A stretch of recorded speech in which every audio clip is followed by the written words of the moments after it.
Hey guys, my name is Gavin Magoon, and in this video, I'm going to go over 5 simple conversion rate optimization tips that you can implement today to improve a number of conversions you're getting from your social media pages or wherever you're promoting your model to your OnlyFans page, and resulting in more subscribers for you and more sales. So conversion rate optimization is something that comes into play once you start doing a really high volume of traffic and sales, because one small tweak can really make a big difference in terms of what you're able to do overall in terms of earnings on the page. Because if you're bringing in 10,000 visitors a week and you're converting at 3% rate, that would mean 300 conversions, right? But if you make a 1% tweak, 1% improvement there, you go from 300 conversions to 400 conversions. So CRO really comes into play once you've kind of reached a volume that is significant enough for it to make an impact on your OnlyFans pages. Now, let's go over the 5 tips that you can do. And I think number one, the thing that gets often overlooked the most is going to be improving the trust and credibility of the place that you're sending your traffic to, right? So of course, OnlyFans has a really strong market and a lot of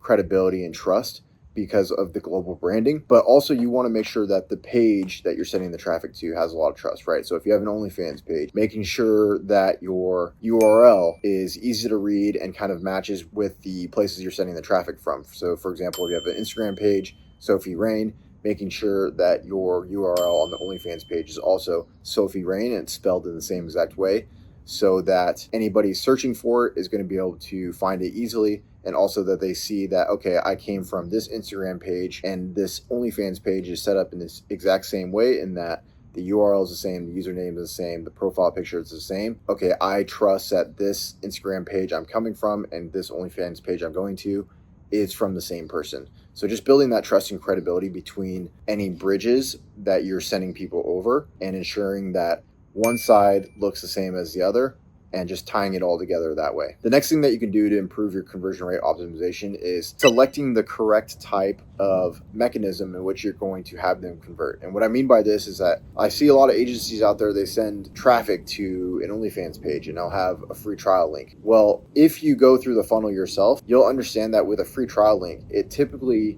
doesn't work seamlessly as like someone who has a free page where you just sign up, click the button, and boom, you've subscribed. With the free trial link, often you have to like click the button and then you have to sign in, and then sometimes it'll automatically do their subscription, although sometimes you have to go back and click the button again now that you're signed in, and then it'll convert. And then sometimes it doesn't even work at all, right? So just ensuring that the number of clicks on your conversion point is the least amount possible, whether you're just using a free page, which is what I recommend if you're new or doing a low amount of volume, or if you're using a paid page, at least just make it seamless to where it's like, okay, boom, they subscribe and all they have to do is sign in, and then boom, they get the subscription right away. There's no extra links or steps that they need to go through, okay? The third tip for conversion rate optimization is using deep links. And this is something that's talked about often with agencies at a very high level, but I think a lot of new creators or new agencies really miss out on this, and they use things like Linktree or like beacons that doesn't allow traffic to open in an external browser. And what I mean by that is if you go to like an Instagram page and you click the link in the bio, often it will open up the browser in Instagram's mobile web version, all right? And in that mobile web version, typically the cookies don't save very often, and if they do, it's only for a short period of time. So if anybody clicks on your link and they try to subscribe, they have to then sign into their account, type in their email, type in their password, and log in, and then subscribe, right? So what you've done by making them subscribe via in-app browser on a social media site is you've added, depending on the person's email and password, an extra 10 to 20 clicks that they need to input to sign into their account and then finally get to the subscription. Whereas if you have a deep link in your bio, like a link me or a get all my links or something like that, where if they click on the link and then it opens it into their default browser, whether it be Google Chrome or Safari or Firefox or whatever they're using, this allows them to oftentimes already be signed into their account if they're using OnlyFans often on their mobile browser, or if they're new to OnlyFans or new to subscribing to creators on OnlyFans, they can sign in that way,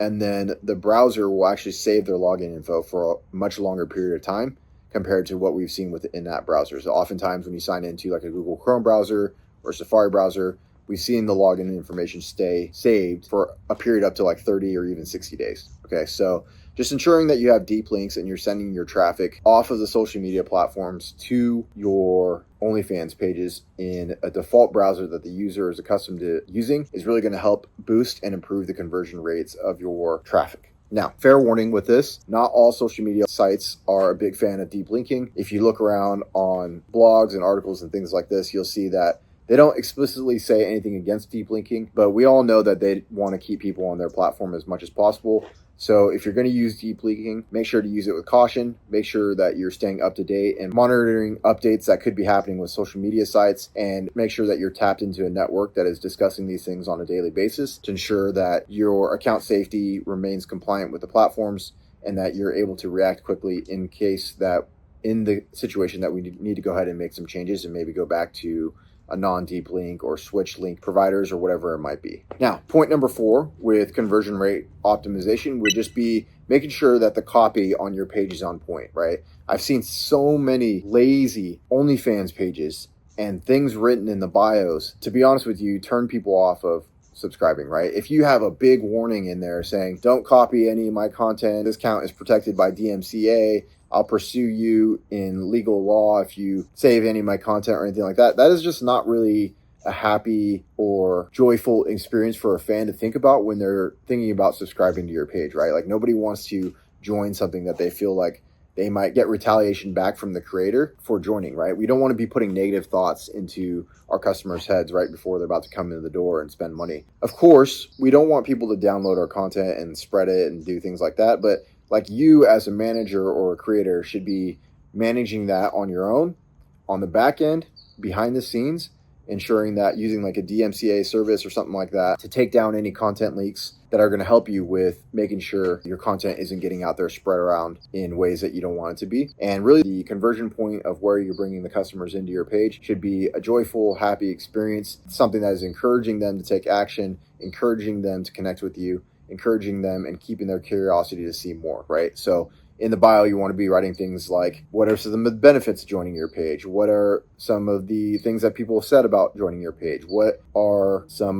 highlights that you can add to your page that would encourage somebody to be curious to subscribe to your page? All these things can really help boost the conversion rate of your page to make sure that the traffic you're getting from your social media sites and the traffic that you're working so hard to get is being converted at a high rate. And now, conversion rate optimization tip number 5 is just making sure that you're doing DMCA takedowns and removing any content leaks that are appearing out there on the internet of your content, right? So obviously, if somebody can find your content by a simple Google search online, there's really no incentive for them to join your page and pay for your content when they can get it for free by finding it on the internet and other places. So by making sure that you're continuously manicuring your digital image and protecting your digital content and finding it in different places online and taking it down and making sure that your OnlyFans page or Fansly page or whatever you're using is the only source to get your content, it's really going to help boost the conversion rate and the number of sales that you're getting overall on your page.